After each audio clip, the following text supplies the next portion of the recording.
Bien-aimés frères et sœurs et chers amis qui nous suivez, soyez tous les bienvenus à une nouvelle transmission. Nous rappelons qu'aujourd'hui c'est le premier jour de la semaine, c'est dimanche, et nous allons faire nos offrandes, tant pour l'entretien d'Estancia. N'oubliez pas qu'Estancia dépend de nos offrandes à ce moment de pandémie pour survivre. Alors, au fond, et rappelez-vous aussi de l'Institut Vie pour tous, de la mission à l'extérieur et les œuvres dans vos régions. N'oublions pas d'offrir aussi localement pour nos églises, l'église à laquelle vous appartenez. Okay? Alors que Dieu vous bénisse. Certainement, vos offrandes ne seront pas vaines, seront déposées dans un compte céleste et rappelées par Dieu pour toute l'éternité. Nous sommes au message 34 qui a comme titre « À l'ange de l'église à Éphèse ». La lecture de la Bible, c'est Apocalypse 2, de 1 à 7. Leitura da Bíblia, Apocalipse 2, de 1 a 7. Nous avons étudié Apocalypse 4, 5 et 6 et nous sommes arrivés, nous avons parlé de l'ouverture des 4 premiers sceaux dont l'agneau était le seul digne d'ouvrir les sceaux et d'ouvrir le livre du plan du salut de Dieu, le livre des décrets de Dieu par rapport à ce qui va se passer et depuis l'ascension de Christ jusqu'à l'éternité.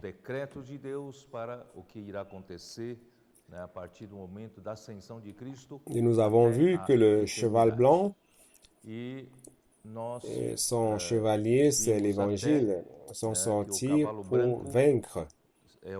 Avec l'arc dans la main, l'arc représente la source de sa puissance. Et les 3 autres chevaux aussi sont sortis lorsque l'agneau a ouvert les 4 premiers sceaux. Le deuxième cheval, c'est le cheval roux qui représente la guerre, l'effusion de sang des hommes. Et le cheval noir qui représente la famine. Le 4e cheval, jaune, verdâtre, pâle, qui représente la mort. Et la mort veut recueillir des personnes, les amener dans le Hadès. Satan veut amener les gens à la mort avant qu'ils aient eu le temps de recevoir Jésus. Donc nous devons courir en même temps que ce premier cheval, le cheval blanc, le cheval de l'Évangile. L'Évangile, c'est la puissance de Dieu. Hier, j'ai dit aux jeunes avant ce jeûne que nous n'avons pas besoin de savoir parler beaucoup de choses ou être éloquent dans la présentation de l'Évangile. Parfois, le plus souvent, vous allez vous sentir incapable de présenter l'Évangile, mais ce qui importe, c'est de présenter l'Évangile tel quel. Et cet Évangile va accomplir l'œuvre.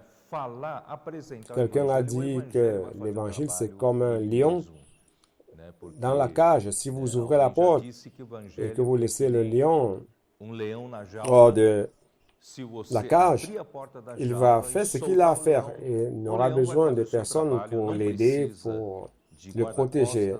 Non, parce que le lion sait faire ce qu'il sait faire. Donc, bien-aimés frères, apprenons à prêcher l'Évangile. Commencez par une prière. Laissez échapper de votre bouche lorsque vous êtes devant quelqu'un. Si vous avez peur, et vous savez comment commencer d'abord, alors laissez échapper de votre bouche la phrase suivante: puis-je prier pour vous? Et laissez l'évangile sortir et faire son travail. Et hier, nous rendons grâce à Dieu, nous avons eu 170 églises dont les jeunes de ces églises ont participé avant ce jeûne hier. Je ne sais pas exactement combien de personnes, mais si vous multipliez par 30 chaque église, si chaque église a en moyenne 30 jeunes, allons baisser un tout petit peu. On va supposer que c'était 20 jeunes en moyenne participants par église. Nous aurions combien? 3400, n'est-ce pas? C'est cela, n'est-ce pas? Donc 20, ça fait 3400. Si nous avions 30, ce serait déjà plus de 5000. De toutes les façons, on a eu des milliers de participants. Nous ne savons pas exactement combien, mais nous savons que beaucoup de ces milliers de personnes qui ont participé sont sortis et c'était un jour triomphant, un jour de victoire. Beaucoup de jeunes ont été conquis pour le Seigneur et ceux qui ont été conquis récemment sont sortis aussi et ont expérimenté la puissance de l'Évangile.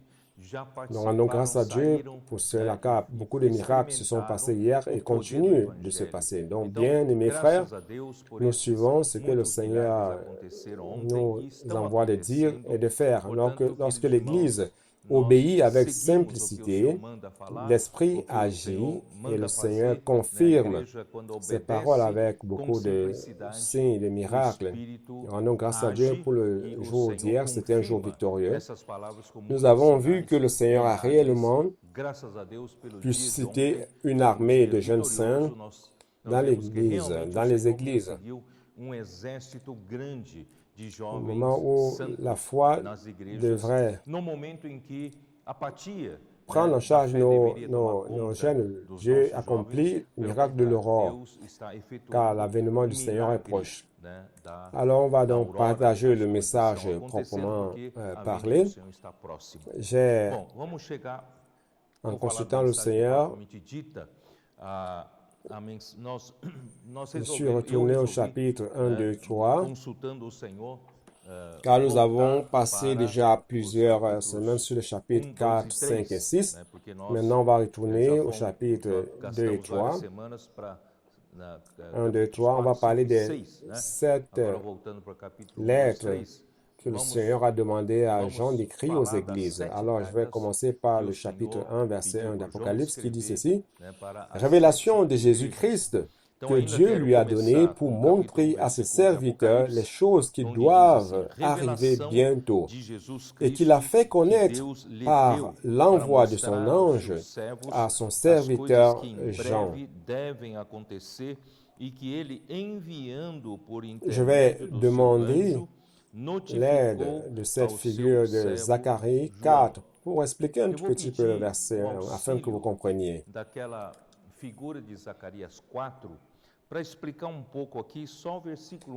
Dieu veut donner la révélation de Jésus-Christ aux serviteurs dans les églises.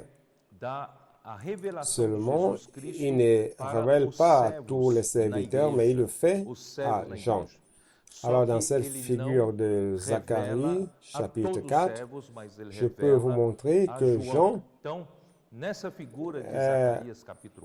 se trouve sur le lieu de ces deux tubes d'or. Dieu veut donner une révélation à l'Église. Il veut donner une parole qui va alimenter l'Église. Alors, il utilise Jean.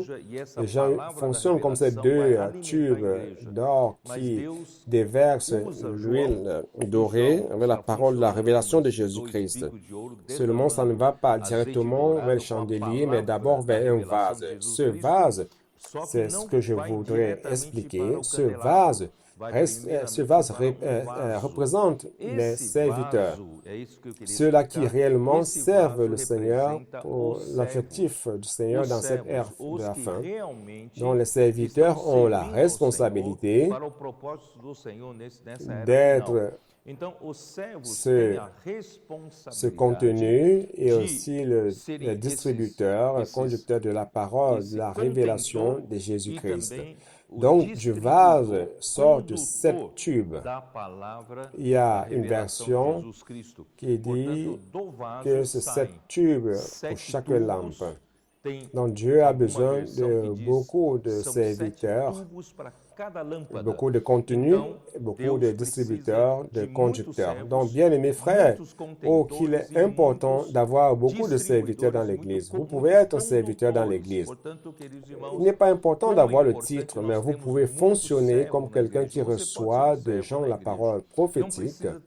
Vous l'écoutez, vous lisez, vous pratiquez, vous gardez et vous transmettez fidèlement, comme Paul a dit dans 2 Timothée 2:2, vous devez procurer, vous devez chercher à transmettre cette parole prophétique aux personnes idoines, fidèles, afin qu'elles transmettent cette parole de la manière qu'elles ont reçue sans y ajouter leur opinion. Ceux-là sont les conducteurs, les récepteurs et les conducteurs de la parole qui vient de la révélation de Jésus-Christ.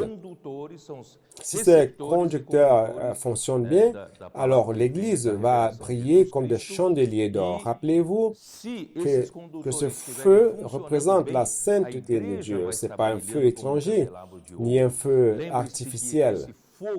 Ces lampes contiennent le feu de Dieu, le feu qui vient du trône de Dieu, Dieu qui est au milieu de ce feu qui fait en sorte que l'Église soit le témoin de Jésus. Je voudrais montrer cette figure afin que vous vous rendiez compte combien il est important et combien est importante cette révélation que Dieu envoie à travers un prophète. Et à partir de là, les autres serviteurs de Dieu reçoivent cette parole et la reçoivent avec précision et zèle, ruminent et transmettent aux églises. Et les églises vont briller et vont conclure ce qui reste à faire dans le plan, dans l'économie de Dieu. Pourquoi? Parce qu'après, il dit, verset 2, lequel a attesté la parole de Dieu et le témoignage de Jésus-Christ pour ce qu'il a vu. Il a attesté la parole de Dieu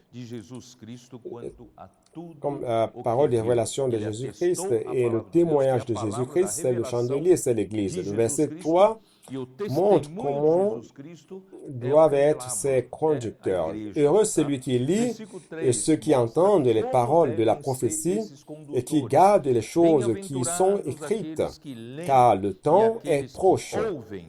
Le Seigneur a besoin de ces nombreux récepteurs de la parole de la révélation, lesquels sont fidèles pour transmettre cela à d'autres frères. Ce sont des personnes qui lisent, qui écoutent, et ce sont des personnes qui gardent la prophétie et la parole et ce qui est écrit.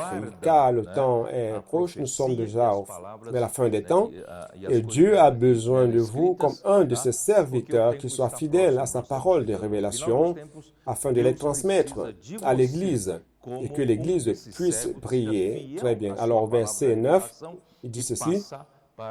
Moi, Jean, votre frère, qui est part avec vous à la tribulation et au royaume et à la persévérance en Jésus, j'étais dans l'île appelée Patmos à cause de la parole de Dieu et du témoignage de Jésus. C'est-à-dire que Jean sait que dans cette lutte pour le royaume, dans cette lutte pour la conclusion de l'économie de Dieu, dans la gestion de l'économie de Dieu, ce qui reste à compléter après l'ascension de Christ, il y a beaucoup de tribulations, vous savez, parce que c'est une lutte de royaume. Bien aimés frères, parfois la tribulation ne vient pas de l'extérieur, ça peut être à l'intérieur.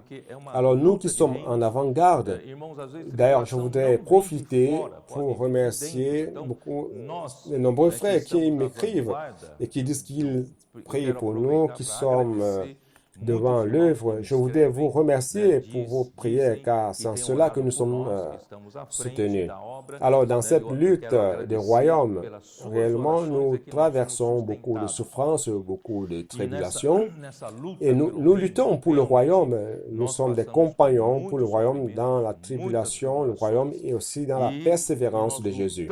La persévérance de Jésus ne nous laisse pas nous décourager, abandonner en plein chemin. Non. Bien au contraire, nous allons jusqu'à la fin, comme le Seigneur est allé jusqu'à la fin dans sa lutte et a finalement obtenu la victoire. Alors il dit, je me trouvais sur l'île de Patmos, la parole de Jésus-Christ et le témoignage de Jésus-Christ qui est l'Église, le chandelier, qui rend témoignage de Jésus. Je fus ravi en esprit au jour du Seigneur et j'entendis derrière moi une forte voix comme le son d'une trompette.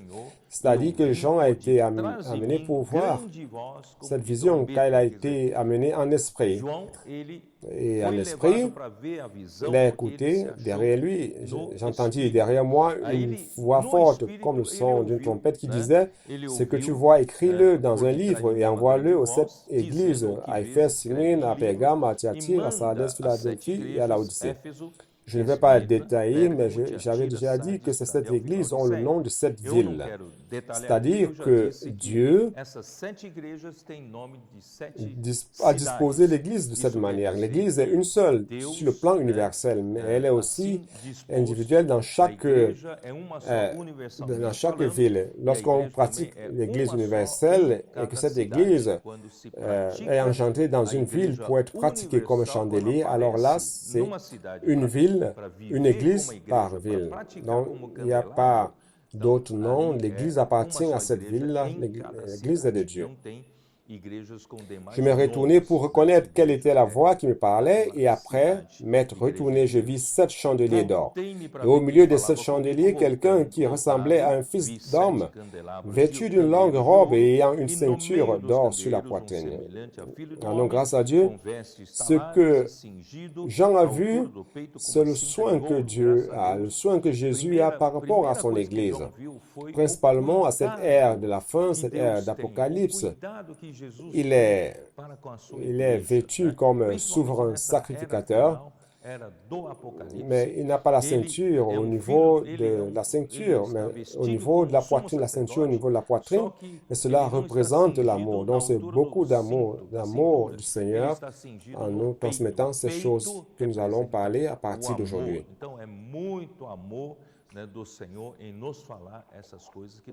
Sa tête et ses cheveux étaient blancs comme de la laine blanche, comme de la neige. Ses yeux étaient comme une flamme de feu. Ses pieds étaient semblables à de l'airain ardent, comme s'il eût été embrasé dans une fournaise, et sa voix était comme le bruit de grandes eaux. Qu'est-ce que cela veut dire? Cela veut dire que ce souverain sacrificateur est en train de prendre soin de l'Église, des églises. Donc, à l'ère d'Apocalypse, il est celui qui prend soin et en même temps, celui qui juge. Il juge. Son jugement a comme objectif de nettoyer toutes les impuretés des églises, de l'Église ou des églises. Il est ce sacrificateur, d'un côté, il vient avec amour, mais de l'autre côté, nous sommes à l'ère de la conclusion de l'œuvre de Dieu, de l'Apocalypse, alors il doit juger tout ce qui n'appartient pas à Dieu, toutes les impuretés, bien que nous aimions encore certaines choses qui ne sont pas de Dieu. Ces choses-là doivent être brûlées. Alors que Dieu ait miséricorde de nous et nous ouvre les yeux afin que nous rendions compte des choses que nous aimons tellement et qui ne sont pas de Dieu, et que Dieu doit nettoyer. Verset 16, il avait dans sa main droite 7 étoiles. De sa bouche sortait une épée aiguë à 2 tranchants, et son visage était comme le soleil lorsqu'il brille dans sa force. Ceci, c'est notre Seigneur qui vient à l'ère d'Apocalypse. Il veut aller rapidement, il veut nettoyer l'Église, envoyer toutes les taches, toutes les vieillesses et rides. et préparer l'Église comme une Église glorieuse. Donc, bien-aimés frères, parfois ce processus de nettoyage peut nous faire mal. Et dans ce message, je voudrais vous dire quelque chose, frère. Si une parole vous a exposé, si une parole vous a touché, ne pensez pas que quelqu'un est en train de diriger la parole vers vous. Non, c'est le Seigneur, avec amour, qui veut vous parler.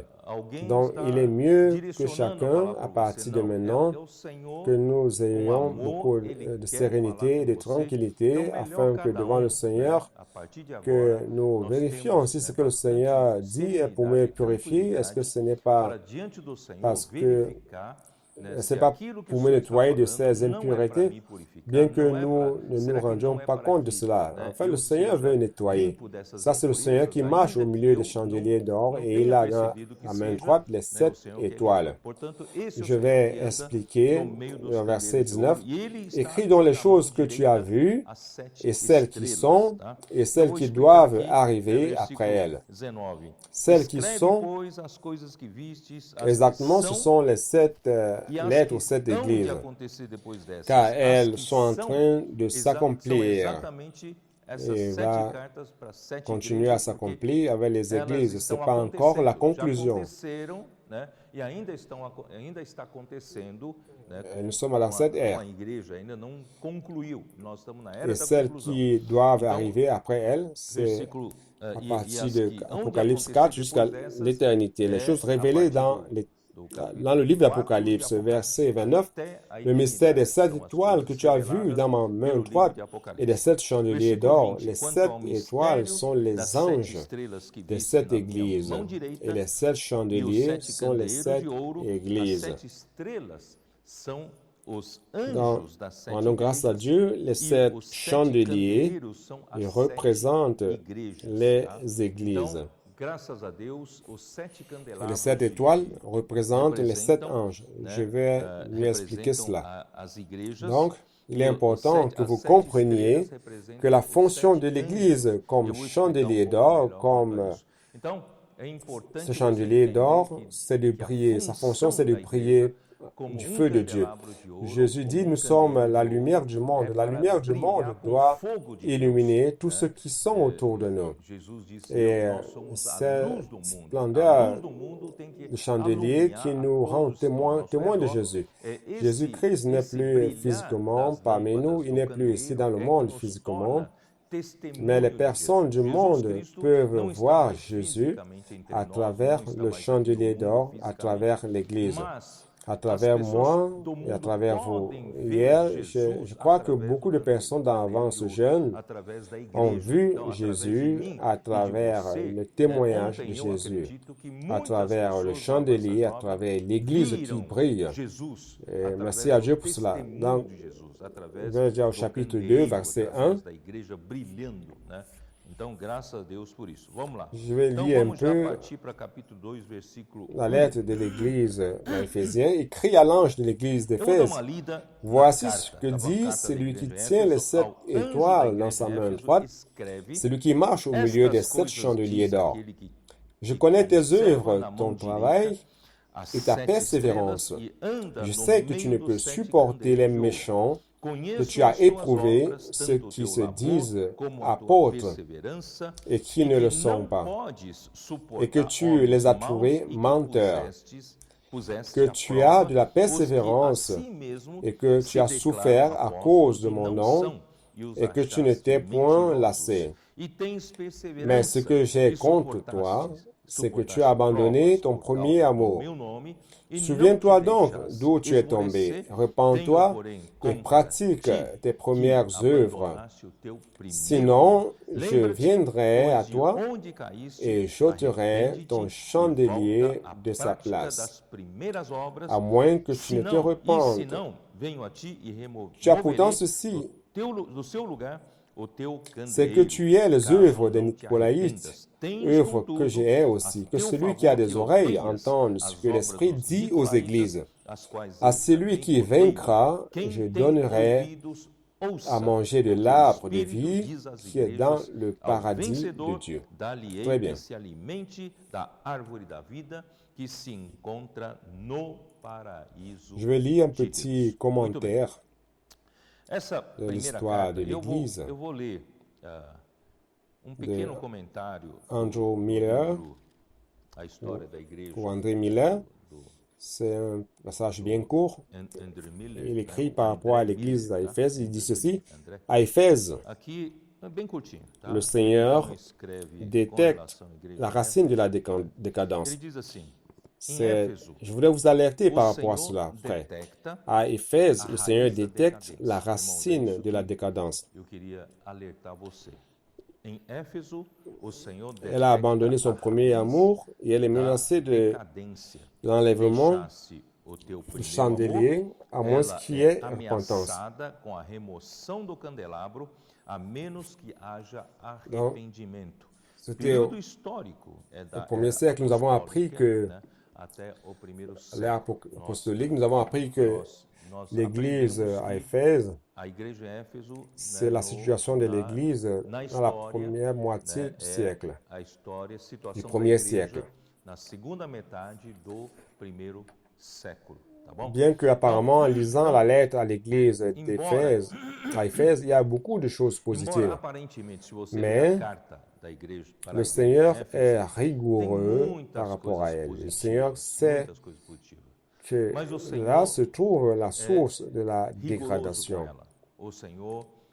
Pour cela, nous devons regarder par des yeux pour comprendre ce que le Seigneur veut nous dire. Seigneur, frère, n'ayez pas l'intention je n'ai pas l'intention de faire une étude de l'être, mais ce que je veux, c'est ce que le Seigneur veut nous dire. Que le Seigneur vienne nettoyer les impuretés qui sont encore en nous pour nous préparer pour la fin. S'il y a un lieu qui est propice pour l'action de l'ennemi, que le Seigneur puisse nettoyer cela et que le Seigneur fasse de nous des personnes pures de cœur, bonne conscience et sans foi feinte, ou simulée. Que le Seigneur puisse utiliser cette parole pour cela. Donc, premièrement, il s'agit de cette Église. Et comme je l'ai dit, le numéro 7 représente la complétude. Cette Église représente l'Église sur la terre, l'Église comme un tout. L'Église, son histoire,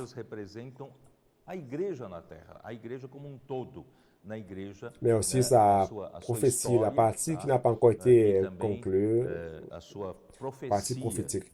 Et les 7 lettres aux églises déclarent d'un côté la véritable situation de 7 églises qui ont existé en Asie au moment où les lettres ont été délivrées à l'époque. Mais comme le livre d'Apocalypse est un livre de contenu prophétique, qui a une nature prophétique, donc cela ne peut pas tout simplement avoir une valeur historique, mais ça a aussi une grande valeur prophétique.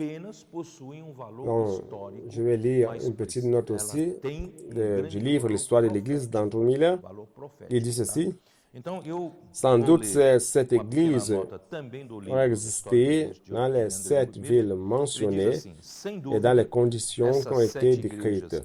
Cela doit être pris en considération en étudiant le caractère prophétique de ces messages. Mais il est également clair que celui qui connaît la fin depuis le début a voulu que ces lettres aient tant une application historique qu'une signification prophétique.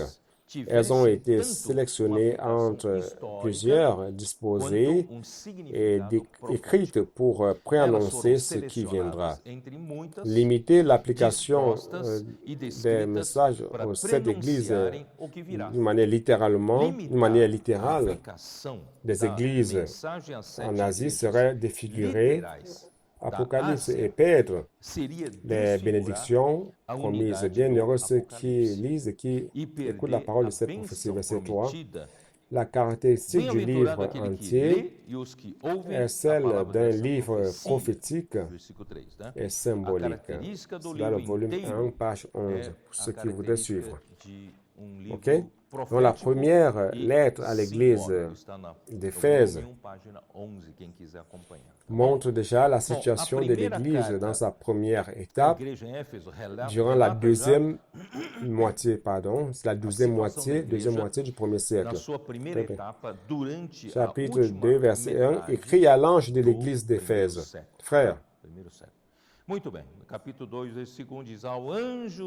nous avons reçu les enseignements selon lesquels, lorsque Paul a suscité l'Église, et lorsqu'il a engendré l'Église, il a immédiatement établi des évêques ou archevêques pour prendre soin de l'Église. Alors les évêques, ce sont les leaders qui prennent soin de l'administration des églises locales. Okay? Par exemple, allons voir Actes chapitre 14. Jetez un coup d'œil dans Actes 14, verset 23.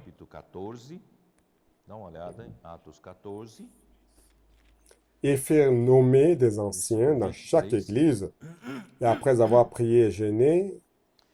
Le contexte de ce verset, c'est qu'il allait prêcher l'évangile à Psidie en Galatie.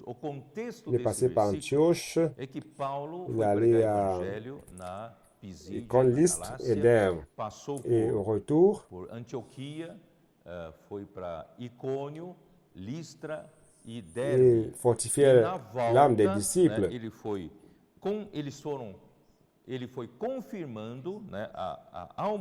Et dans chaque ville, il exhortait l'élection ou la désignation des évêques qui servent à administrer l'Église. Ils ont la responsabilité du troupeau de Dieu.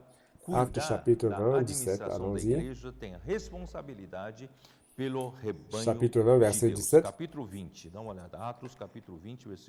Au troisième voyage, Paul est passé par Milet. Il n'a pas voulu perdre le temps en temps à Éphèse. Il est passé par Milet. Il a envoyé appeler qui? À l'église d'Éphèse. Verset 17. Cependant, de Milet, Paul envoya chercher à Éphèse les anciens de l'église. Donc, Paul voulait parler à l'église. Il a appelé les évêques ou les anciens et il leur a parlé. Il leur a ouvert son cœur. Et je vais profiter de ce verset et montrer le verset 28. Acte 20, verset 28. Prenez donc garde à vous-même et à tout le troupeau sur lequel le Saint-Esprit vous a établi évêque. C'est-à-dire que les anciens, ce sont les évêques. Je vais utiliser cela plus en avant. Donc les anciens, ce sont les évêques. Les anciens, ce sont les personnes responsables de l'Église. Les anciens expérimentés, plus matures que les autres. Et l'évêque se réfère à sa fonction de supervisionner le troupeau de Dieu, supervisionner l'Église. Lorsqu'il y a une nécessité qui est identifiée, ils en prennent soin. Dans les anciens, ce sont les évêques. C'est la même chose. Le livre de Tite aussi. Allons voir Tite. Tite, c'est après 2 Timothée, chapitre 1, verset 5.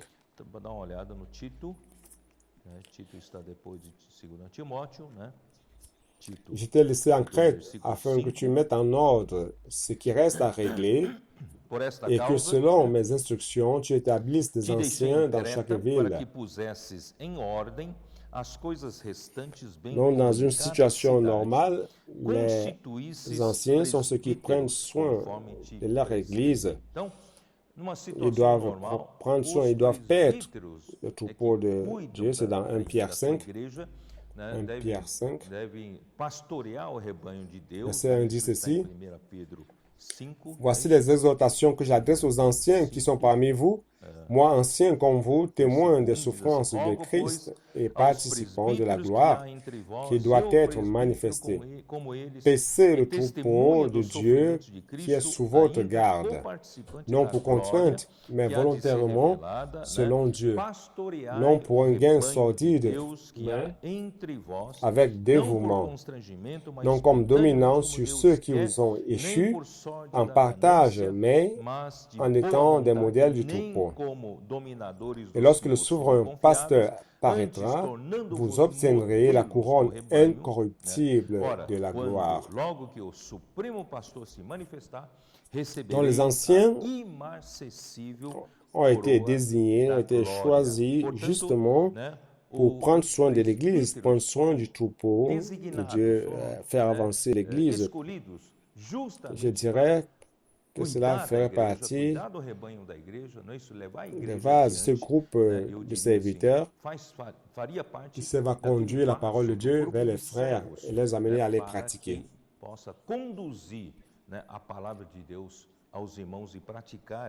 Dans les anciens, le rôle des anciens est officiel. Je vais lire une autre de la version Restauration. Le rôle des anciens est d'une certaine forme officielle. Et le moment où ce livre fut écrit, les offices dans l'Église, les services dans l'Église s'étaient détériorés à cause de la dégradation de l'Église. Donc lorsque Jean a écrit ces 7 épîtres, la situation des églises s'était déjà dégradée. Donc,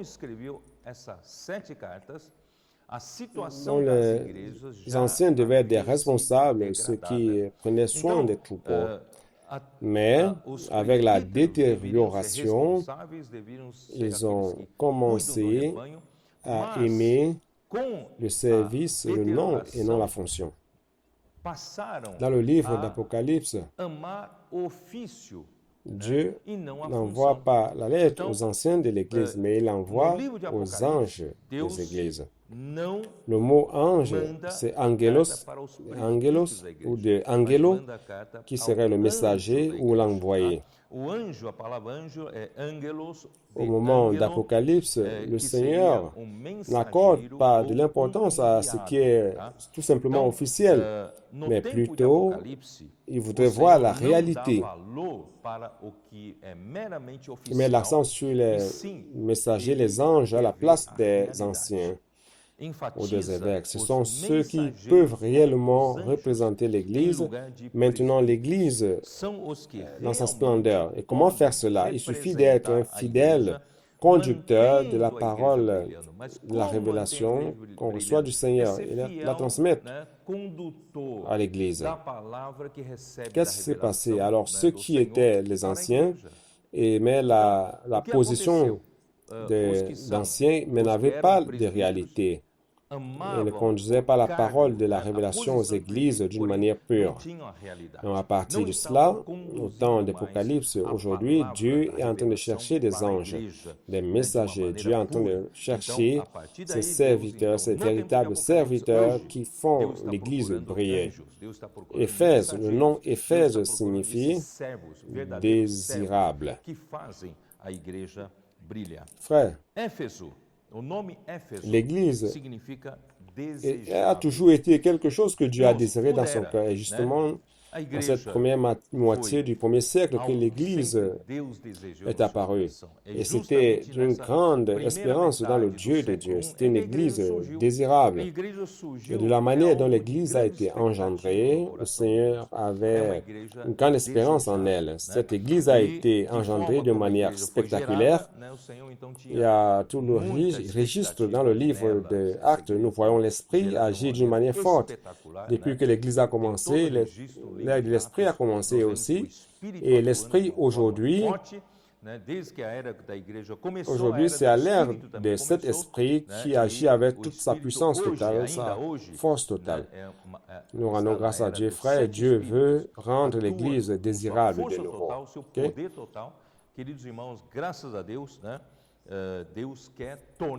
Donc, ces choses disent à celui qui a les 7 étoiles sur la main et qui marche au milieu des chandeliers d'or. Donc, à chaque église, Dieu parle selon propres conditions. Et les étoiles, ce sont les messagers de cette Église. Les messagers des églises sont ceux qui réellement sont en train de briller. Ce ne sont pas ceux qui s'accrochent à la position, au nom de la charge, mais ceux qui ont réellement la réalité et qui brillent et qui amènent les églises à briller, car ce sont les conducteurs fidèles et idoines de la parole qu'ils ont reçue du Seigneur. Ils ont la réalité spirituelle, ils exécutent la volonté de Dieu selon la parole prophétique, c'est-à-dire ce vase d'huile sur le chandelier de Zacharie 4, 2.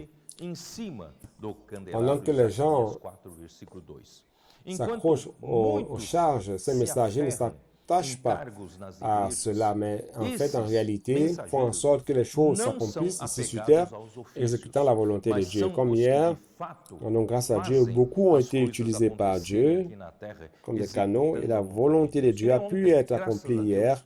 Beaucoup ont connu le Seigneur, beaucoup ont reçu les prières, et certainement, beaucoup de ces personnes seront sous le soin de l'Église.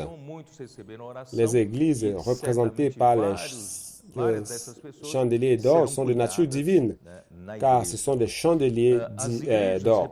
L'or représente la nature divine et doivent briller dans la nuit obscure dans laquelle nous sommes jusqu'à ce que le jour apparaisse. Mais l'aurore est déjà là. Un chandelier qui est l'Église n'a pas sa propre lumière. L'Église n'a pas sa propre lumière.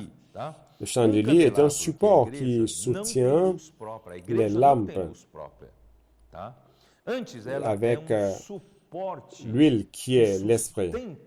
Donc, ne pensez pas que l'Église a sa propre lumière. Nous sommes tout simplement le support, ce qui supporte. Tout comme le buisson que Moïse a vu dans Exode 3, 1 à 5, il a vu ce buisson et le feu sur le buisson, mais le feu, le buisson ne se consumait pas. Étant curieux, il a écouté la voix de Dieu quand il s'approchait. Dieu lui a dit, enlève tes sandales, car la terre que tu piétines est sainte. Et ce feu-là représente Dieu. Le feu représente la sainteté de Dieu. Donc, bien-aimés frères, ce feu qui est dans l'Église, ce feu qui est sur le chandelier, représente la sainteté de Dieu, c'est-à-dire que l'Église est sainte. L'Église a la nature sainte, la nature d'or, la nature divine. Et pour cela, l'Église comme chandelier, c'est le témoignage de Jésus. Je l'ai déjà expliqué.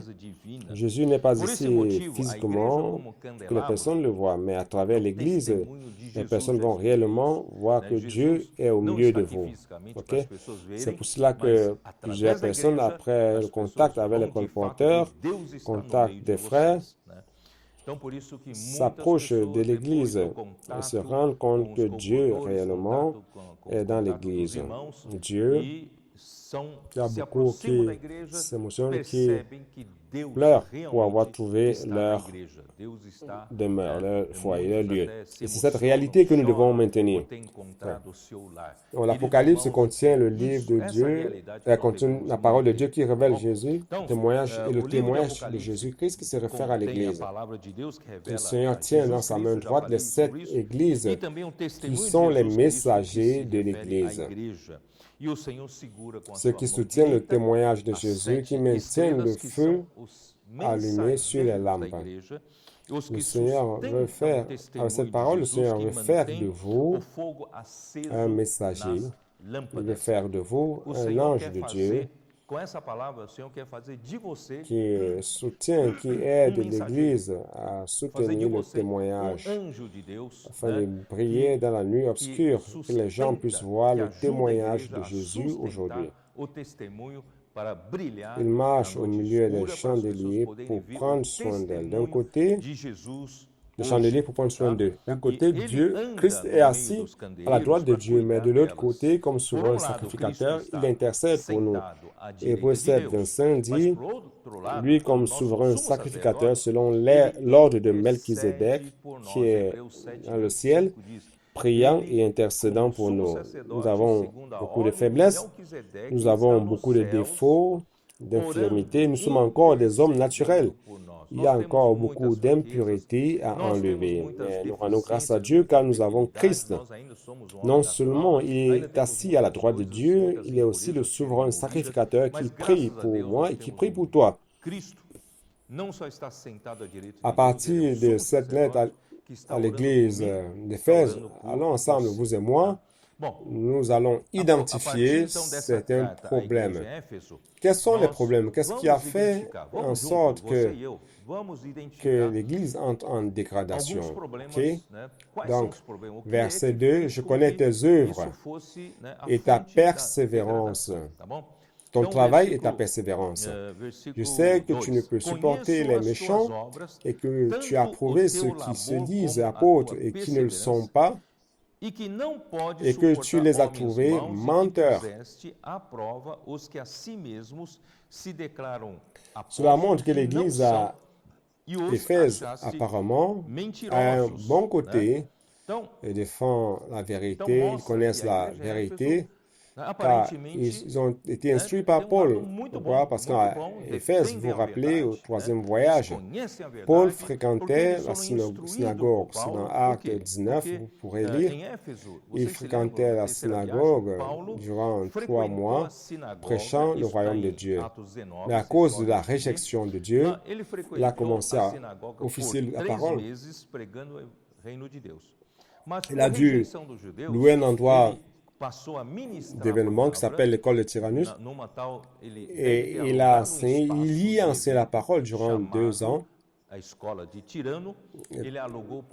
Les habitants d'Asie ont écouté la parole du Seigneur dans aucune autre ville. Vous savez, dans le livre d'Actes, chapitre 20, lorsqu'il a envoyé appeler les anciens d'Éphèse à Milet, on dit qu'il a passé 3 ans à Éphèse. Il n'a jamais passé autant de temps dans une ville. Donc 3 ans là-bas. L'église d'Éphèse a reçu beaucoup d'enseignements de Paul. L'église d'Éphèse connaissait la parole, connaissait, comment dirais-je, l'enseignement de Paul, le ministère du Nouveau Testament. Elle connaissait tous les enseignements, cette église. À Milet, il a envoyé les anciens de l'église à Éphèse et il leur a dit que durant les 3 ans qu'il a passé avec eux, il a prêché le royaume. Il n'arrêtait pas de prêcher le royaume. Et qu'il devrait veiller sur eux et sur tout le troupeau, car il y a des hommes qui vont se lever pour enseigner des choses perverses, pour tromper les disciples. Pas seulement les gens de l'extérieur, mais les gens de l'intérieur aussi, afin d'attirer les personnes vers eux pour se faire des disciples à eux. Frères, cela c'est déjà un avertissement. Nous ne sommes pas ici, bien-aimés frères, pour faire notre propre œuvre ou pour nous faire des disciples. Je rappelle toujours dans Corinthiens, Paul les reprenait lorsque certains disaient qu'ils étaient de Paul, de Céphas, de Christ ou d'Apollos, c'est-à-dire qu'ils ont formé 4 parties dans l'Église. Frères, ce genre de choses ne doivent pas exister parmi nous. Quelqu'un qui amène derrière lui des disciples. Non, nous n'avons pas de serviteurs ni de fan club. Nous sommes ici pour suivre l'agneau de Dieu où qu'il aille. La parole de Dieu que Dieu nous donne, frère, c'est notre direction et nous ne cherchons pas une œuvre personnelle. Et cela ferme la brèche à l'ennemi, frère. Nous rendons grâce au Seigneur car entre nous, aujourd'hui, parmi les coopérateurs, nous rendons grâce à Dieu, nous avons une unanimité très bonne, une cohésion très bonne. Mais de toute manière, c'est une alerte un vaccin afin que nous ne cherchions pas à nous faire des disciples, mais tout doit converger vers la volonté de Dieu, à faire la volonté de Dieu. Il y a beaucoup de mystiques des judaïsants. Un jour, je voudrais parler un tout petit peu plus sur ce point. Beaucoup de mystiques des judaïsants et de faux prophètes et de faux docteurs, j'ai mentionné dans l'épître de Paul à Timothée. Dans la première épître, il avait déjà averti Timothée qu'il y a certains qui enseignent différemment, ces enseignements différents, bien-aimés frères, sont justement des mythes, des curiosités sur les Juifs et aussi des faux docteurs de la loi qui prêchent de l'ascétisme comme si la rigueur ascétique pourrait contenir la sensualité. Ce sont des choses philosophiques mélangées au l'enseignement judaïque, des fables, tout ça. Beaucoup de choses étaient entrées lorsque Paul a écrit sa première épître à Timothée. Certains faisaient cela aussi avec des intentions pompeuses, car ils ont vu que Paul a réussi à avoir beaucoup de personnes qui le suivent à cause de la parole. Alors ils voyaient cela comme un marché, comme un business. Et chacun a commencé à créer sa propre ligne afin que cela devienne une source de gain. C'est pour cela que Paul dit la piété n'est pas une source de gain. Nous ne gagnons pas de l'argent avec la foi.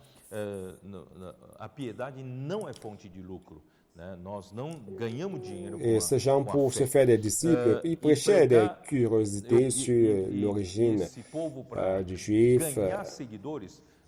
Et il s'aimait la diffamation, le mal aussi pour se faire disciple. Il y a le verset. Mais si vous voulez, je pourrais parler de cela. Les fables et les mythes judaïques dans 1 Timothée 4, titre 1,14. Les faux docteurs de la loi, 1 Timothée 1, 6 à 7. L'ascétisme, 1 Timothée 4, 3, Colossiens 2, 22, 23. La piété comme source de gain, 1 Timothée 6, 5. Les histoires de mensonges sur l'origine du peuple juif, 1 Timothée 4, 7, titre 3, 9.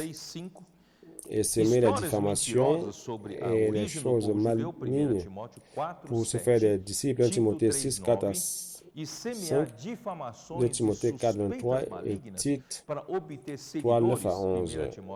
Frère, pour cela, l'ennemi a déjà essayé de d'anifier l'Église avec cela. Cela fait en sorte que les chrétiens à Éphèse soient extrêmement dans le zèle par rapport à le doctrine de l'enseignement, non la pratique. Par rapport à l'attachement à la parole ou le zèle par rapport aux enseignements des apôtres était comme les Juifs en avaient par rapport à la loi. C'est dans Romains 2:10.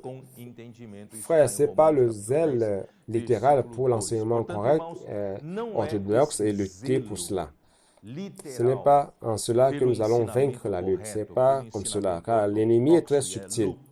Il peut, à travers cela, à travers la rigueur de l'amour du peuple juif pour la loi, pour la tradition de leur père, cela a engendré toutes les sortes d'oppositions contre l'Église. Nous aussi, si nous suivons cette même ligne, nous pourrions aussi être à l'encontre de ce que le Seigneur, d'une manière vive, amène aux Églises. Donc, bien aimés frères, c'est un avertissement.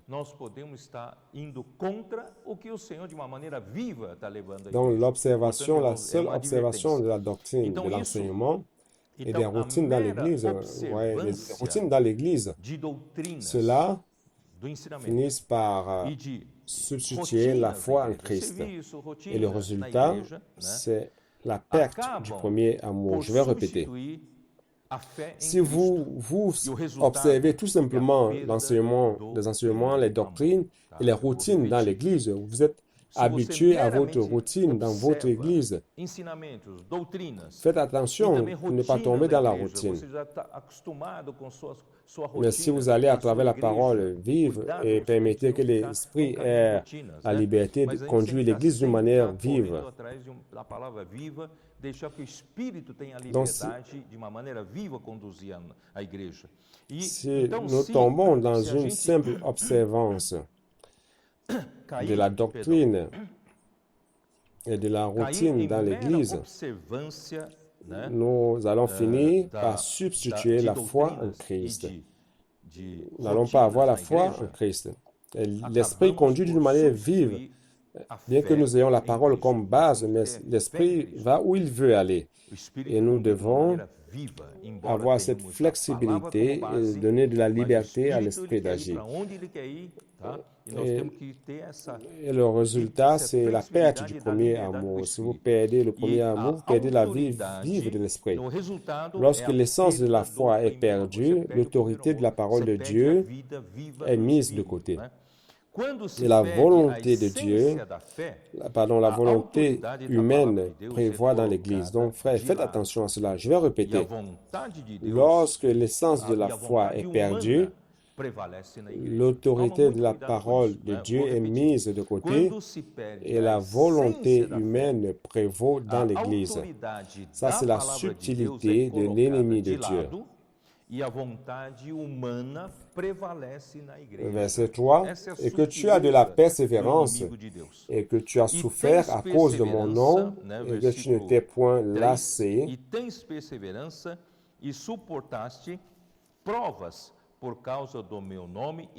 que tu as de la persévérance, que tu as souffert à cause de mon nom, et que tu ne t'es point lassé. Ces points, ce sont les points positifs de l'Église à Éphèse. Toutefois, cela doit être fait avec entendement spirituel. Ok, allons-y, verset 4. Mais ce que j'ai contre toi, c'est que tu as abandonné ton premier amour. Souviens-toi donc d'où tu es tombé, répands-toi et pratique les premières œuvres. Sinon, je viendrai à toi et j'ôterai ton chandelier à sa place, à moins que tu ne te repentes. Le problème principal, c'est l'abandon du premier amour. C'est laisser de côté le premier amour. Vous pouvez être celui-là qui pratique d'une manière fidèle l'enseignement des apôtres. Vous avez du zèle pour la vérité, pour l'enseignement. Vous avez du zèle pour la manière correcte de vivre la routine de l'Église, le service d'Église. Mais si vous vous laissez amener d'une manière littérale dans ce sens-là, vous pourrez perdre le premier amour, perdre la foi, la vivacité, l'autorité.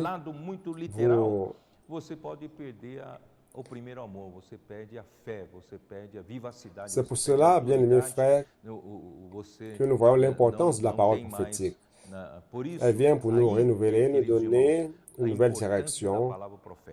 Si nous nous accrochons aux choses anciennes et que nous ne permettons pas au Seigneur de nous amener par la parole qu'il nous donne, nous pourrions vieillir. Donc, nous ne voulons pas perdre ce premier amour, ok? Donc, l'amour, c'est amour agapé. L'Église à Éphésiens avait un modèle. C'était quoi le modèle? Paul était quelqu'un qui a vécu et qui a servi le Seigneur par amour au Seigneur et par amour à l'Église. Personne ne peut nier cela. Paul était excellent. Il était un excellent modèle d'amour par rapport au Seigneur et par rapport à l'Église. En Philippiens 3:8, il dit par amour de Christ, Paul a perdu toutes choses pour gagner Christ, pour recevoir Christ. Donc, la parole qu'il a donnée aux anciens à Milet, il a dit, depuis le jour qu'il est entré en Asie, il a servi le Seigneur avec toute humilité, larmes et épreuves. Frère, cela est très important. Servons le Seigneur avec humilité. Lorsque nous nous attachons à la position, nous perdons l'humilité. Servons le Seigneur avec humilité, larmes et épreuves. Et Paul n'a en rien considéré sa vie précieuse pour lui-même. Pourvu qu'il complète la carrière, le ministère qu'il a reçu du Seigneur pour rendre témoignage de l'évangile de la grâce de Dieu. Il n'a jamais perdu l'objectif de vue ni la direction. Et durant 3 ans, jour et nuit, il n'a pas cessé d'exhorter avec larmes chacun. Il n'a envié personne, de personne l'argent, les vêtements, mais il a travaillé de ses propres mains pour ses propres besoins de ce qui était avec lui. Ça, c'est le modèle que Paul a laissé aux Éphésiens.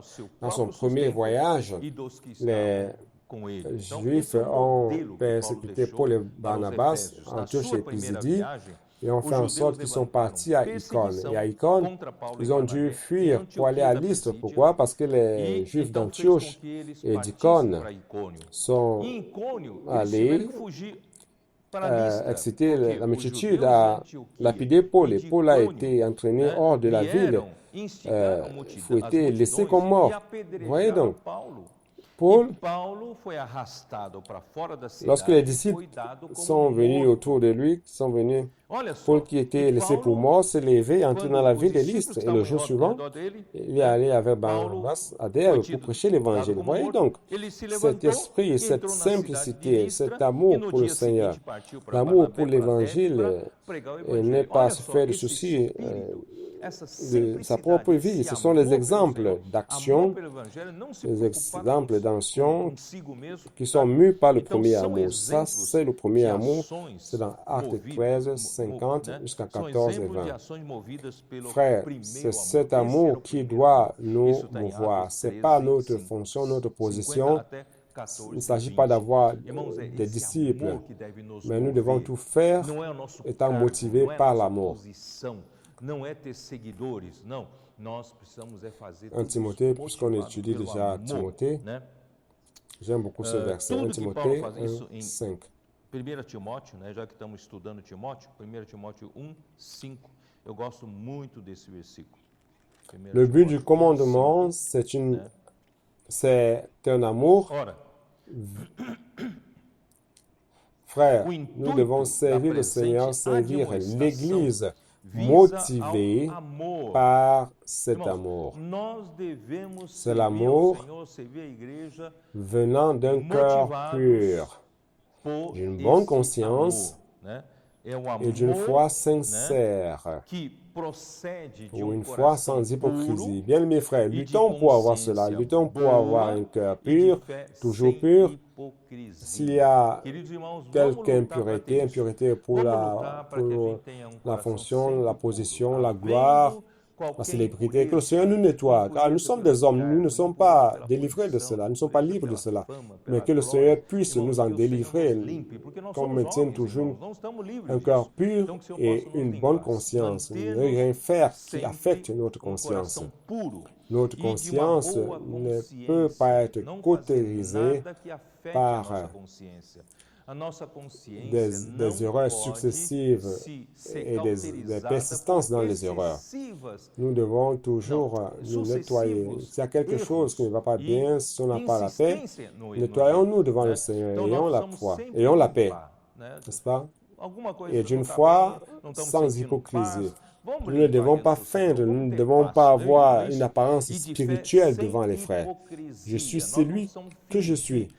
Donc, rien de foi feinte ou simulé. Ceux qui suivent Dieu ont la couronne de justice. Timothée 2, 6 à 8.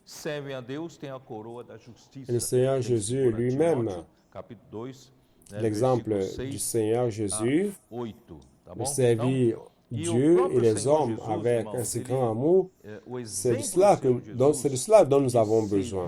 Servir l'Église, servir les frères, servir les personnes, sortir prêcher l'Évangile, prendre soin des personnes, frères. Tout cela doit procéder de l'amour. Nous ne pouvons pas abandonner ce premier amour. Exemple du Seigneur Jésus, après avoir été tenté par le diable, il appelle les disciples et parcourait déjà toute la Galilée, enseignant dans les synagogues, prêchant l'évangile du royaume, guérissant les maladies, les infirmités des frères. C'est dans Matthieu 4, juste après la tentation. Et après, il a donné la constitution du royaume de Dieu dans Matthieu 5, 6, 7. Il y a des moments où il va dans les rues, des moments où il enseigne. Il enseigne ses disciples. Et juste après, au chapitre 9 de Matthieu, Jésus parcourait toutes les villes et villages enseignant dans les synagogues, prêchant l'évangile du royaume et guérissant toutes sortes de maladies et d'infirmités. Les multitudes venant vers lui, quand il a vu les multitudes, il eut compassion d'elles, car elles étaient comme des brebis sans berger. Alors, il implique les disciples dans le travail, dans le champ. Il dit, priez pour que le Seigneur de la récolte envoie les travailleurs, car la récolte est grande, mais les travailleurs sont peu. Regardez donc la préoccupation et l'amour que Jésus avait par rapport aux personnes. C'est ce que nous devons avoir, frère. Jésus, le Nazaréen, en Luc 24, allons-y voir, Luc 24, 19. Jesus, o Nazareno, era Lucas 24, dá uma olhada, Lucas 24, versículo 19. Luc 24, verset 19. Ce verset est très intéressant. Lucas 24, Il lui versículo demanda à quoi leur dit-il. Muito interessante esse versículo. Deux disciples sur le chemin de Maïs, Jésus était avec eux et ils ne savaient pas que c'était Jésus. Qu'est-ce qui s'est passé? Quoi? Il lui répondit, tu ne sais pas ce qui s'est passé à Jésus-Christ de Nazareth, qui était un prophète puissant. Vous voyez dans la description, il était un prophète puissant en œuvre et en parole devant Dieu et devant tout le peuple. Bien-aimés frères, nous devons apprendre à avoir cet équilibre dans l'œuvre du Seigneur. Nous avons beaucoup besoin de l'œuvre de la parole. La parole qui fait avancer tout. Mais lorsqu'elle vient, elle exige la pratique. Et lorsqu'elle est pratiquée, cela doit être transformé en œuvre de Dieu. Dieu doit avancer dans son peuple. Parmi son peuple, cela fait accomplir son œuvre ici sur terre. Il est puissant en œuvre et en parole devant Dieu et devant tout le peuple. Donc, si vous êtes très fort en parole et que vous donnez des messages, cherchez à vous perfectionner un tout petit peu pour promouvoir l'œuvre dans votre église, dans votre région. Si vous n'êtes pas un colporteur dynamique, tout au moins, faites la promotion afin que dans votre ville, dans votre région, qu'il y ait aussi l'exécution de l'œuvre de Dieu, que ce soit à travers le colporteur dynamique, à travers Avance Jeune, à travers Expo Livre, à travers le CPEV qui produit le colporteur, cela, ou à travers les réseaux de soins ou les réseaux de sœurs connectées, les réseaux de soins de l'Église de manière générale. Et maintenant, fermons le cycle. Allons prendre les contacts qui ont été laissés par le colporteur dynamique, Avance Jeune, les frères qui font les contacts, qui créent les contacts dans les rues. Prenons bien soin des personnes que le Seigneur va nous confier. Donc, bien-aimés frères, d'un côté, soyons vraiment équipés de la parole, mais aussi transformons cette parole en action, promouvant l'œuvre de Dieu dans chaque région, dans chaque ville, afin que la volonté de Dieu soit exécutée ici sur terre. Alors Jésus est venu ici, il a donné le sermon de la montagne, il allait de ville en ville, de village en village, prêchant l'évangile du royaume, c'est-à-dire qu'il allait dans les rues. Alors nous devons avoir cet équilibre. Nous devons faire la volonté de Dieu. Très bien. Et maintenant, dans Éphésiens, je vais lire encore une petite phrase que André Miller a écrite dans la page 13. Dans Éphésiens, le Seigneur décrète la racine de la décadence, abandonnant le premier amour. J'ai déjà lu cela. Elle est menacée de l'enlèvement du chandelier, de la chandelle, à moins qu'elle ne se repente. La première épître de Paul à Timothée montre comment l'Église doit être vue, marchant ici sur terre selon son véritable caractère et sa position bénie. Elle doit être vue comme la maison de Dieu, l'Église de Dieu vivant, colonne et base de la vérité. L'Église doit être ce support de la vérité de Dieu. Mais lorsque je parle de la vérité de Dieu, il ne s'agit pas d'une vérité doctrinale, car la seule vérité universelle de l'univers, c'est Dieu. Dieu est la seule vérité de l'univers. Donc l'Église ne doit pas être celle qui soutient tout simplement une doctrine ou une vérité objective, mais elle doit être l'Église à travers la parole dispensée par nous. Laquelle parole est la parole de la vérité, car transporte Dieu lui-même à l'intérieur de nous, comme ce petit camion qui apporte la foi vers les personnes, qui apporte Dieu vers les personnes, c'est-à-dire qui apporte la réalité de Dieu même en nous. Alors plus l'Église sera constituée de la réalité de Dieu, l'Église va vivre une vie de réalité du royaume des cieux. Non, pas seulement l'apparence du royaume des cieux, mais l'Église aura la réalité du royaume des cieux. C'est le grand mystère de Dieu dans 1 Timothée 3, 16. Le grand mystère de Dieu, le grand mystère de la piété, Dieu comme vérité manifesté dans la chair. Au-delà de Jésus, Dieu s'est manifesté dans la chair de Jésus, mais aussi dans l'Église à travers ta chair, à travers ma chair. Que la réalité de Dieu soit vue dans le monde. Où que nous soyons, nous allons manifester l'Église. C'est ainsi que l'Église sera colonne et base de la vérité. Paul l'a dit dans sa première épître à Timothée. Mais dans la deuxième épître à Timothée, Paul a parlé d'une grande maison. Et là, c'est déjà préoccupant. 2 Timothée. Allons voir. 2 Timothée 2, 20. Dans une grande maison, il n'y a pas seulement des vases d'or et d'argent, mais il y en a aussi de bois et de terre. Les uns sont des vases d'honneur et les autres sont des vases d'un vil usage.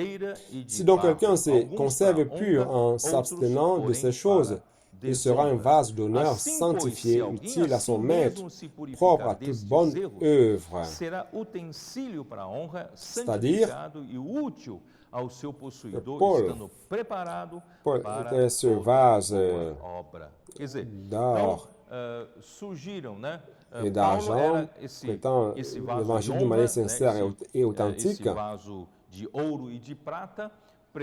y a d'autres que Paul dit, je pense 1 Corinthiens 3.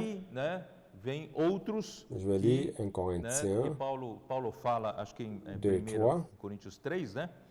1 Corinthiens 3, 11. Car personne ne peut poser un autre fondement que celui qui a été posé, à savoir Jésus-Christ. Or, si quelqu'un bâtit sur ce fondement avec de l'or, de l'argent et des pierres précieuses, du bois, du foin, du champ, l'œuvre de chacun sera manifestée, car le jour la fera connaître, parce qu'elle se révèle dans le feu, et le feu éprouvera ce qu'est l'œuvre de chacun. Cela veut dire quoi? Nous pouvons penser que nous sommes en train d'édifier l'Église, faisant une grande contribuant à l'Église. Mais si le Seigneur n'a pas miséricorde de nous et si le Seigneur ne nous illumine pas, peut-être que nous serons en train d'édifier avec du chaume, du foin, du bois. Nous devons édifier l'Église seulement avec de l'or, l'argent et les pierres précieuses. Et lorsque le Seigneur reviendra, le jour va manifester tout cela. Rien ne sera caché. Ce qui sera caché dans mon cœur sera manifesté. Donc le Seigneur, à partir d'aujourd'hui, nous nettoie, mais pas seulement. Aujourd'hui, car il dit, c'est en train d'être manifesté par le feu. Donc ce feu est en train de révéler ce qui est or, argent, pierres précieuses, chaume, foin, bois. Donc dans une grande maison, nous pourrions être en train de faire quelque chose d'erroné ou édifié d'une manière erronée. Mais Dieu accorde toujours la chance à quelqu'un. Donc si quelqu'un se purifie, frère, cette parole, c'est justement pour nous donner l'opportunité de voir, d'être illuminés, de nous repentir et purifier les erreurs. Alors nous serons des vases d'honneur sanctifiés et utiles pour son propriétaire et préparés pour toute bonne œuvre. En 2001, commande ce changement de l'Église comme colonne de base de la vérité. Et dans 2 Timothée, la grande maison, il commande ici, dit, tout a changé. Un changement tragique. Au lieu d'une maison de Dieu, colonne de base de la vérité, il y a une grande maison, pratiquement un mystère de l'iniquité. Il appelle cela le mystère de l'iniquité qui commençait déjà à opérer dans l'Église. Au lieu que la maison soit maintenue selon la volonté de Dieu et de manière adéquate, elle est en train d'être arrangée. C'est dans le livre, dans 2001, à la page 10, il dit, au lieu que la maison soit maintenue selon la volonté de Dieu et qu'il lui soit adéquate, elle est en train d'être arrangée et ordonnée selon la volonté de l'homme pour le bénéfice propre et l'exaltation de l'être humain. Vous voyez donc, dès le commencement, il y a eu des mots qui ont été commis, le péché et la mésaventure de la chrétienté. Donc, frère, cela, c'est comme un miroir pour nous, afin que nous puissions vérifier, nous puissions voir. Et il dit, lorsque l'Église est arrangée, ordonnée selon la volonté de l'homme, cela, c'est pour le propre bénéfice de l'homme et le bénéfice propre de l'homme et l'exaltation propre de l'homme. Pour cela, nous nous rendons compte que le Seigneur, aujourd'hui,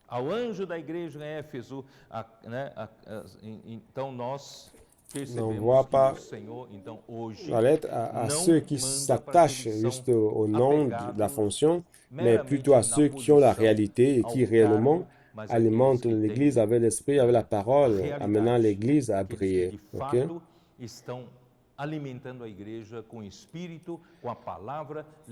L'Église à Éphèse avait des bonnes œuvres, le labeur et la persévérance, mais a perdu le premier amour. Et l'abandon du premier amour, c'est la source de toute dégradation. Par amour, Christ nous a donné la vie et nous aussi, nous devons donner notre vie aux frères. C'est dans 1 Jean 3, 16. Frères, retournons au premier amour, au commencement. 3, 16. En cela, connaissons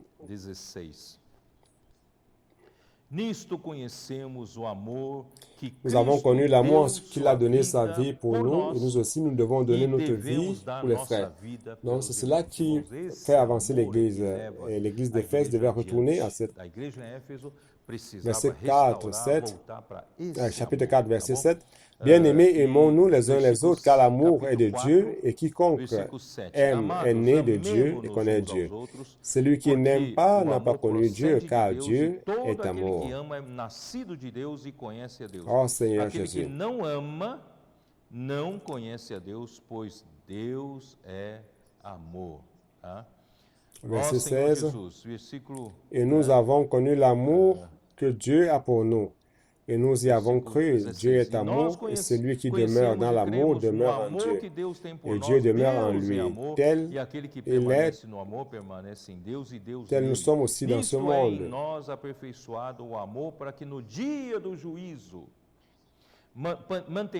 Verset 19.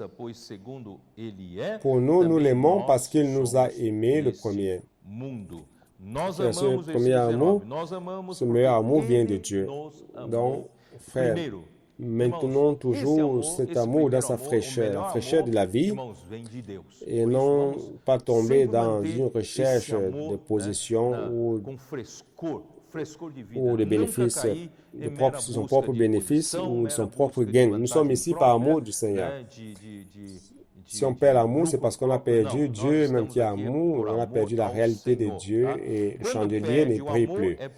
Donc, certains indices, Paul en parle dans Philippiens 21, tous cherchent leurs propres bénéfices et non celui de Jésus-Christ. Frère, c'est un danger. Lorsque nous perdons l'amour, nous perdons la ligne de la foi, de la réalité, de la parole de Dieu, et nous finissons par rechercher ce qui est notre bénéfice à notre avantage. C'est naturel. Alors, faisons attention. Donc, en Timothée, où il dit que ceux d'Asie l'ont abandonné, les Éphésiens qui ont reçu la parole durant 3 ans, ils ont gardé la parole, ils étaient fidèles à la parole, mais en fin de compte, ils étaient devenus très critiques et ont abandonné Paul. Et le verset 6, on va retourner dans l'Apocalypse. Verset 6. Eles abandonaram a Paulo, né? E versículo 6, vamos voltar lá para Apocalipse, né? Tu as pourtant ceci, c'est que tu es les œuvres des Nicolaïtes, œuvres que j'ai aussi. Frère, les Nicolaïtes, c'est en fait 2 mots. Il y a Nico qui veut dire conquérir ou vaincre. Et laït vient de laïco, vient d'un peuple commun qui n'est pas clergé. Donc les Nicolaïtes sont ceux qui soutiennent l'enseignement selon lequel il doit avoir un clergé sur les autres. Le clergé, c'est celui qui connaît la parole de Dieu, celui qui connaît les sujets spirituels, et les autres servent juste à travailler et contribuer avec de l'argent. Donc c'est à partir de là que le nicolaïsme est apparu. Et dans d'autres églises, c'est apparu. Dans l'église à Éphèse, ils haïssaient cela encore, mais seulement l'amour pour la position, pour l'office, était enraciné, était un signe du nicolaïsme qui commençait à s'installer. Verset 7. Que celui qui a les oreilles entende ce que l'Esprit dit aux églises. À celui qui vaincra, je donnerai à manger de l'arbre de vie qui est dans le paradis de Dieu. Ao vencedor dar-lhe-ei que se alimente da palavra da vida que se encontra no paraíso de Deus. La simplicité et rend difficile l'écoute de ce que l'Esprit parle. Bien-aimés frères, ne perdez jamais la simplicité. Vous savez, il y a eu un temps où perca a simplicidade. Sabe, quando houve tempo em que au début des années 80, il y avait beaucoup de paroles négatives. Et bien que j'essayais d'aider les frères par rapport à cela, j'ai été contaminé par la mort spirituelle. J'ai commencé à me rendre compte de 2 choses qui s'est passé à moi. La première, c'était que j'ai commencé à devenir critique. À la conférence, un message où les frères sont dans la joie et moi j'étais là analysant. Vous voyez ce point-ci, c'est pas très bien. Ah, cet autre point pourrait être tel ceci. Donc j'étais devenu très critique. Et une autre chose, j'ai perdu la simplicité. J'avais perdu la simplicité. J'étais très simple par rapport à Dieu. J'ai perdu la simplicité. J'ai beaucoup souffert. J'ai demandé au Seigneur de nettoyer. Cela a pris des mois pour que le Seigneur me nettoie totalement. Donc frère, retournons tous à la simplicité. Il n'y a rien de meilleur que de restaurer sa simplicité. C'est dans 2 Corinthiens 1. Oh Seigneur Jésus, j'aime cette simplicité, frère. Retournons à la simplicité. 2 Corinthiens 1. Oh Senhor Jesus, verset 12. Vamos voltar para a simplicidade. Car ce qui fait notre gloire, c'est ce témoignage de notre conscience que nous nous sommes conduits dans le monde et surtout à votre égard avec sainteté et pureté devant Dieu. Ce mot sainteté, ça vient de certains manuscrits anciens. Et certains manuscrits ont été remplacés, ce mot a été remplacé par simplicité. Donc je vais aller, et surtout à votre égard, avec simplicité et sincérité devant Dieu, non point avec une sagesse charnelle. J'agissais avec la sagesse humaine, charnelle, je perdais la simplicité, j'étais critique par rapport à tout ce que les gens faisaient. Non point avec une sagesse charnelle, mais avec la grâce de Dieu. Frère, lorsque j'ai réussi à retourner à la simplicité, j'ai dit, Seigneur, ne permets plus, Dieu, ne permets plus que je perde cette simplicité. Donc, c'est ça, bien mes frères, soyons simples. Écoutons la parole prophétique, pratiquons la bénédiction et certes. 2 Corinthiens 11, 3. Toutefois, de même que le serpent séduisit Ève par sa ruse, je crains que vos pensées ne se corrompent et ne se détournent de la simplicité à l'égard de Christ. Lorsque notre pensée est corrompue, qu'est-ce qui se passe? Elle se détourne de la simplicité à l'égard de Christ. En Christ, ayant le premier amour, nous sommes simples. Nous avons la simplicité et la pureté par rapport à Christ. Mais lorsque nous perdons le premier amour, nous perdons la simplicité, nous perdons la pureté et nous laissons entrer toutes sortes de dégradations, la mort, les critiques, les problèmes, les disputes, les jalousies, tout cela entre dans l'Église. Donc, bien aimés frères, nous tous demandons au Seigneur à retourner à la simplicité. Lorsque l'Esprit utilise quelqu'un comme prophète, au lieu d'avoir la simplicité, comme les Thessaloniciens qui avaient accueilli la parole de Dieu, comme ils ont accueilli la parole de Paul comme venant de Dieu. Comment ça s'est comparé au prophète? Je vais lire ici. Ouais, donc quelque chose de merveilleux que les Thessaloniciens avaient avec Paul. Vous connaissez bien. Chapitre 2, verset 3.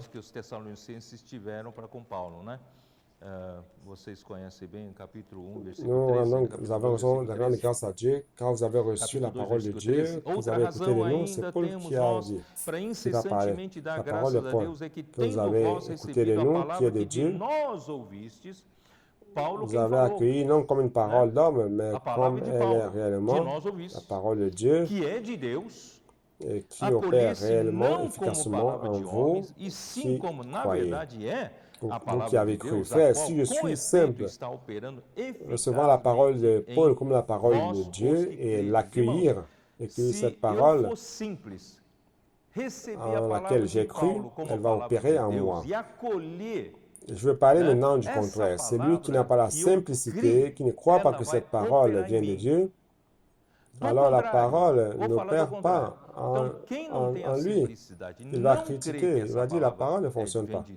Mais le problème n'est pas dans la parole. La parole, le problème c'est celui qui n'a pas cru.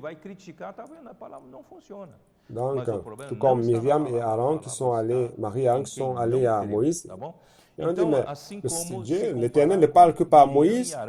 Il ne parle pas aussi par nous, il ne pourrait pas aussi parler par nous. Donc parfois, nous nous comparons aux prophètes que Dieu utilise. À l'époque, c'était Paul dans l'Ancien Testament, c'était Moïse. Et Marie et Aaron voulaient être égaux à Moïse. Le Seigneur parle aussi à travers nous, pas seulement toi. Faites attention à cette perte de simplicité. Soyons simples. Enlevons de nous ce concept de position. Retournons à la simplicité et voir quel est le canal que Dieu utilise pour parler. Lorsque l'Esprit parle aux églises, il est crucial que nous ayons des oreilles ouvertes pour écouter. Et aujourd'hui, nous sommes à l'ère de l'Esprit. Écoutez l'Esprit, frères, c'est le secret de notre bénédiction. Écoutez, l'Esprit vous fait participer à l'avancée de Dieu, à l'œuvre de Dieu. Et vous serez en train d'accomplir l'œuvre de l'Esprit. Oh Seigneur Jésus, cela est crucial. C'est sûr, verset 10, au vainqueur, ça veut dire se repentir de tous ces éléments que j'ai mentionnés qui ont résulté à l'abandon du premier amour. Et retourner à la simplicité de la vie et de l'amour de Dieu. Retournons à la simplicité, bien mes frères. L'Église est un organisme vivant et comme membre, nous devons nous alimenter adéquatement, de manière adéquate de Jésus qui est le pain du ciel et notre aliment et vivre par lui. Jean 6, 57. Allons lire. Jean 6, 57. Seigneur Jésus. Comme le Père qui est vivant m'a envoyé et que je vis par le Père, ainsi celui qui me mange vivra par moi. Frère, l'œuvre de Dieu, c'est à travers un organisme vivant. Jésus vivait pour le Père car il s'alimentait du Père. Et nous, l'Église, nous vivons pour Jésus car nous nous alimentons de Jésus. Frère, ce n'est pas la doctrine qui nous soutient, c'est l'aliment spirituel. Donc ne tombez pas dans cette erreur, des Éphésiens. C'est la vie, l'amour et l'aliment. Les paroles de l'Écriture ne sont pas tout simplement des doctrines pour enseigner la pensée de l'homme, mais c'est la nourriture pour notre esprit. L'arbre de vie représente Christ comme source de vie et des richesses de Dieu pour le bien de l'homme. Donc, on va retourner à Apocalypse 2. Então a palavra, olha aqui, a palavra, vamos voltar lá para Efésios, Apocalipse 2. Et au vainqueur viendra de manger de l'arbre de la vie qui se trouve dans le paradis de Dieu. L'arbre ici, il ne s'agit pas d'un arbre proprement parlé. L'arbre qui est le bois, c'est dans 1 Pierre 2, 24. Allons voir rapidement. 1 Pierre 2, 24. Está em 1 Pedro 2, 24. Dá uma olhada rapidamente. 1 Pedro 2, 24. Lui qui a porté lui-même nos péchés en son corps sur le bois, afin que mort au péché, nous vivions pour la justice, lui par les meurtrissures duquel vous avez été guéris. Pourquoi? Parce que le Seigneur utilise ici le bois et non l'arbre. Je te rappelais que dans l'œuvre rédemptrice, vous aurez accès à l'arbre de la vie uniquement lorsque vous allez satisfaire les trois exigences de Dieu. Dieu a fermé le chemin de l'arbre de la vie par la justice de Dieu, par la sainteté de Dieu et par la gloire de Dieu. Donc, le bois représente la mort de Christ, la crucifixion de Dieu, la rédemption de Christ. Il a accompli les exigences de la justice de Dieu, de la gloire de Dieu, de la sainteté de Dieu. Et de nouveau, bien-aimés frères, nous avons accès à l'arbre de la vie. Alors pourquoi ne pas entrer et profiter de ce chemin ouvert et de l'arbre de la vie au lieu de rester sur des doctrines, des positions, des fonctions, des offices, des services? Ce que nous voulons, c'est la réalité, bien mes frères. Retournons tous à la simplicité. Ça, c'est le mot que je voudrais beaucoup plus utiliser, que je voudrais vous dire. Retournons à la simplicité. Cela mettra fin à toutes les complications dans la vie de Dieu, d'Église, dans l'œuvre de Dieu. Retournons à la simplicité, à la pureté due à Christ. Et le paradis ici, qui se trouve dans le paradis de Dieu, l'arbre de vie, ce paradis de Dieu n'est plus ce paradis que nous avons utilisé dans Luc 16. Lorsque les morts meurent, ils vont dans le Hadès. Dans le Hadès, il y a deux sections une section qui est le paradis, qui est connue aussi comme le sein d'Abraham. C'est une section de plaisir. Ceux qui ont perdu les êtres chers durant cette pandémie ne doivent pas être tristes car ils sont très bien, ils vont bien là, dans le sein d'Abraham, ils sont bien. Mais ceux qui n'ont pas cru en Jésus vont dans les sections, dans les tourments, où il y avait les riches dans Luc. Donc, la section de tourments, c'est pour ceux qui n'ont pas cru. Alors, prêchez l'Évangile. Allons rendre vide cette section de tourments. Quand on fait tout le monde que beaucoup soient sauvés et qu'ils aillent au paradis. Mais le paradis qu'il est évoqué ici, ce n'est pas celui de Luc 16. Ce paradis, c'est la Nouvelle Jérusalem.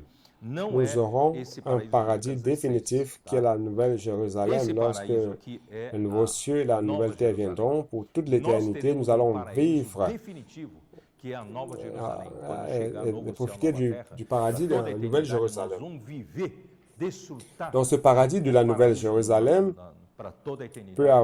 on peut avoir son avant-goût ici dans l'Église. Si vous vivez dans l'Église une vie de simplicité, le premier amour au Seigneur, aimant la parole prophétique, vous pourrez vivre déjà l'avant-goût du paradis dans la vie d'Église. Et au millénaire, sera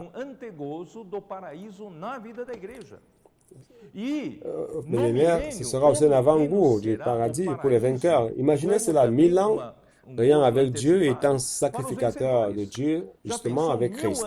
Donc, bien aimés frères, j'espère que cette parole, ce matin, je l'ai transmise d'une manière bien sereine. J'espère que nous tous, nous n'allons pas voir les choses de manière différente. Allons tous devant le Seigneur afin de recevoir la lumière du Seigneur pour voir s'il y a en nous ces points qui peuvent être utilisés par Satan pour nous faire reculer. Nous ne pouvons pas reculer. Je ne veux pas reculer. Nous sommes à un pas d'entrer dans la bonne terre de Canaan et que le Seigneur nous aide. Il aide chacun de nous à voir si nous avons un point, un de ces points cités, et que le Seigneur puisse nous nettoyer afin que nous entrions tous. Ce que je souhaite, c'est que tous ceux qui sont dans la vie d'Église puissent faire partie de 144 000 vainqueurs vivants avec l'agneau debout sur le mont Sion. S'il y a quelqu'un de vous qui dort, si quelqu'un de vous dort dans le Seigneur, il n'y a pas de problème, car je crois qu'il sera dans le sein d'Abraham, attendant la récompense avec les autres aussi. Que Dieu bénisse chacun, que Dieu bénisse son Église, qu'il enlève de l'Église toute cette vulnérabilité, afin que le ministère d'iniquité n'agisse pas dans l'Église. Ne permettons pas cela, l'Église est édifiée, et contre l'Église édifiée, la porte du Hadès ne peut vaincre. Donc, bien-aimés frères, soyons un bloc fermé, soyons simples, soyons purs, aimant le Seigneur. Il n'y aura pas d'erreur. Bien-aimés frères, nous sommes tous un pour le plan de Dieu et que Dieu nous bénisse tous. Donc, frère, que le Seigneur vous bénisse, qu'il prenne soin de votre santé, de votre famille. Okay? Prenez soin de vous, ne soyez pas négligents sur l'aspect de la distanciation, au distancement.